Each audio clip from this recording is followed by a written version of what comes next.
The Vexery raiders believed they were safe. They had jumped into the hollow reaches, a section of space so empty that even light seemed afraid to travel through it. No stars burned here. No planets drifted in silent orbits. There was nothing but endless darkness, stretching in every direction for thousands of light years. The 17 ships of the raiding fleet powered down their engines and let themselves drift like ghosts through the absolute blackness.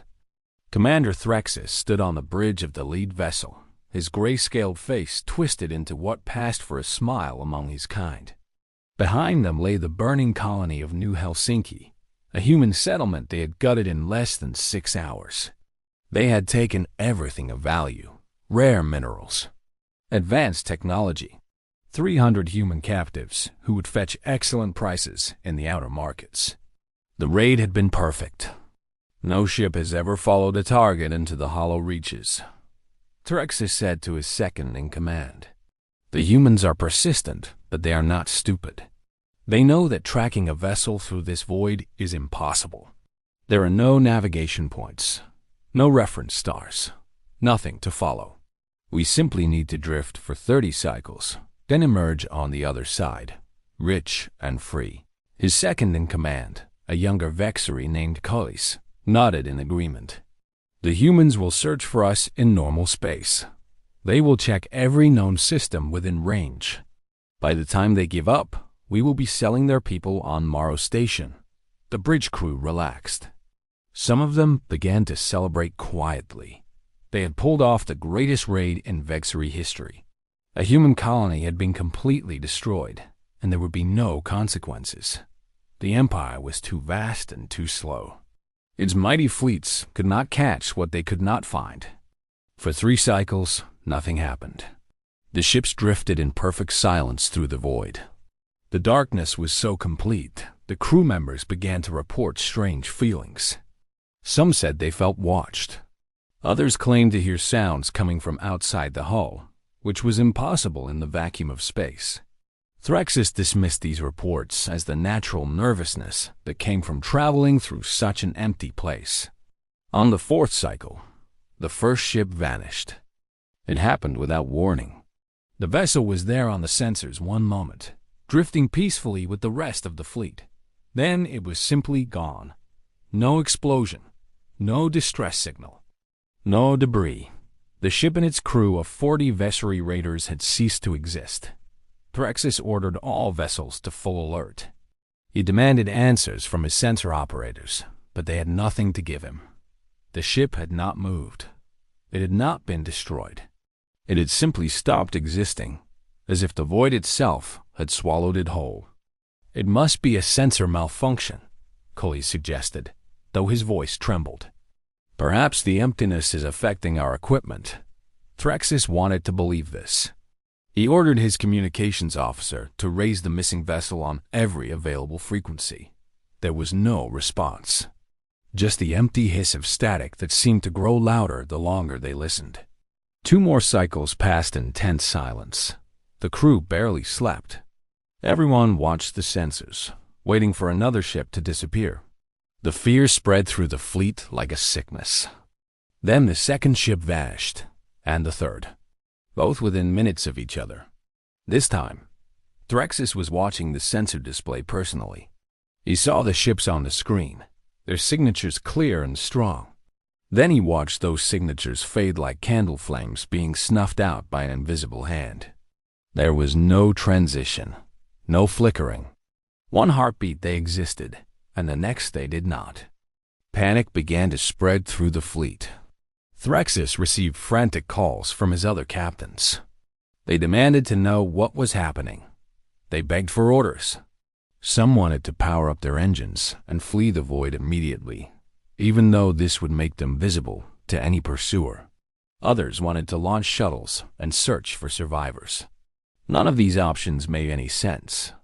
How could you search for something that had completely ceased to exist? We are being hunted, Collis whispered. His scales had gone pale with fear. Something is out here with us. Threxus refused to accept this. The hollow reaches were empty. Every scan, every study, every expedition had confirmed this absolute truth. Nothing lived in the void. Nothing could live here. There was no energy, no matter, no anything that could sustain life. But something was taking his ships. On the seventh cycle, the humans announced themselves. A signal cut through the static, clear and strong and impossible.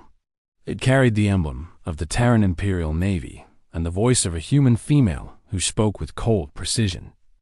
Attention, Vexury raiding fleet. This is Admiral Chun Wei of the battlecruiser Absolute Certainty. You are surrounded. Your vessels have been tagged for termination. You attacked a human colony. You murdered our people. You took our citizens as slaves. For these crimes, there is only one sentence. Threxus stared at his communication officer in disbelief. That is impossible.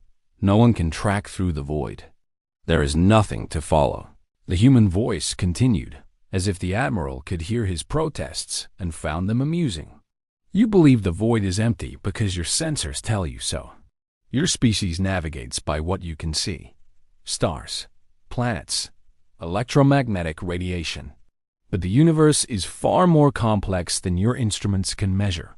Gravity leaves fingerprints. Mass creates ripples in space-time that persist long after a ship has passed. We do not need to see you, Commander Threxus. We can feel where you have been. Threxus felt his blood run cold. She knew his name. She knew his rank. Somehow, the humans had been watching them this entire time. The 3 ships you are missing have been neutralized, Admiral Chun continued. Their crews are already in custody. Yes, Commander, in custody. We do not kill prisoners, even those who deserve death. The humans of New Helsinki would have been granted this same mercy had you shown them any. Now you will face trial for your actions. Tower down your weapons and prepare to be boarded. Coles grabbed Threxus by the arm. We have to run. Power up the engines. Scatter the fleet. Some of us might escape. But Threxus was no longer listening to his second-in-command. He was watching the sensor display, which had suddenly come alive with contacts. Human warships were appearing all around them, decloaking from some kind of stealth mode that the Vexury could not comprehend. There were dozens of them. Battlecruisers and destroyers and hunter-killer frigates, all positioned in a perfect sphere around the raiding fleet. They had been there the entire time, drifting in silence, waiting for the order to reveal themselves. The humans had not simply followed them into the void. They had arrived first. They had been waiting. How? Threxus managed to ask.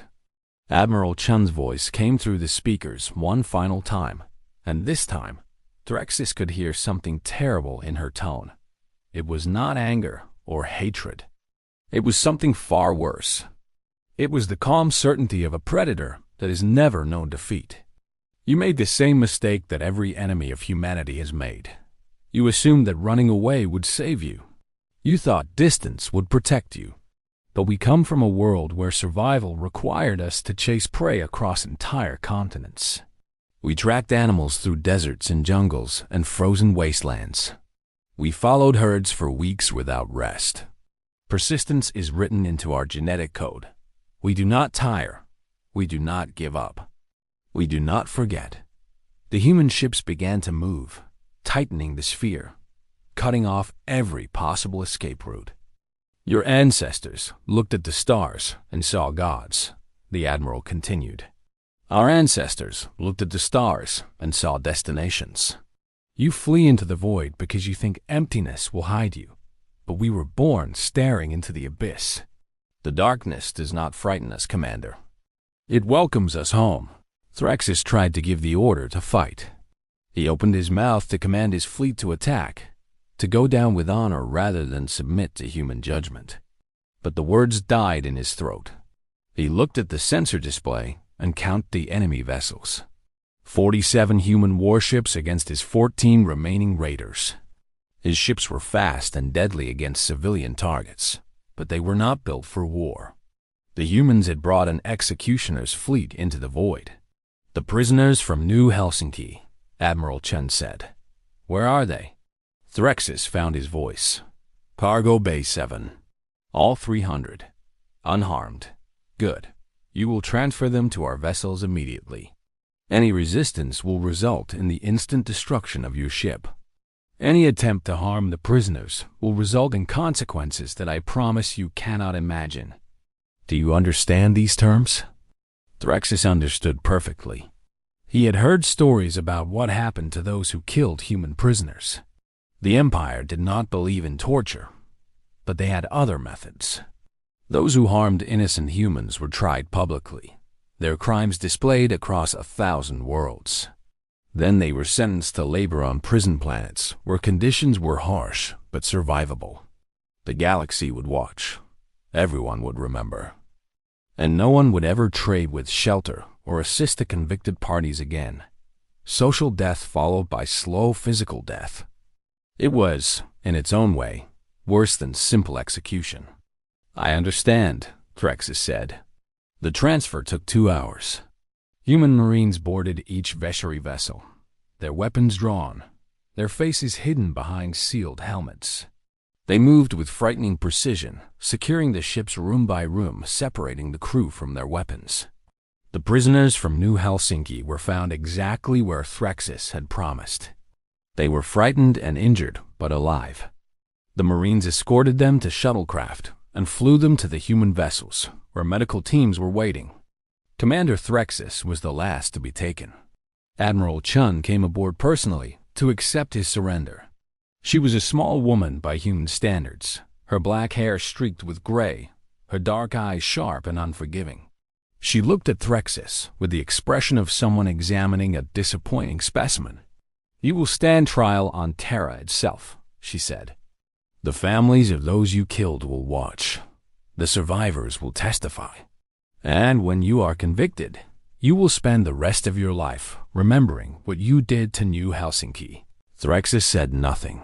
There was nothing to say. He had believed the void would protect him. He had been wrong. The humans had reached into the absolute darkness and pulled him back into the light to face judgment. As he was led away in restraints, Threxus thought about the Admiral's words. Persistence hunters, creatures who never stop chasing. He had read about humans, studied their history, learned about their wars and their weapons. But he had never truly understood what they were until this moment. They were not conquerors who struck and retreated. They were not raiders who grabbed what they could and fled. Humans were something far more terrifying. They were the species that would follow you to the end of the universe, across every void, through every darkness, for as long as it took to find you. They were the galaxy's final consequence. And now Threxus understood why no civilization had ever successfully hidden from them. The void was empty, but the humans had filled it with their presence anyway. And those who ran into the darkness would always find humanity waiting for them on the other side.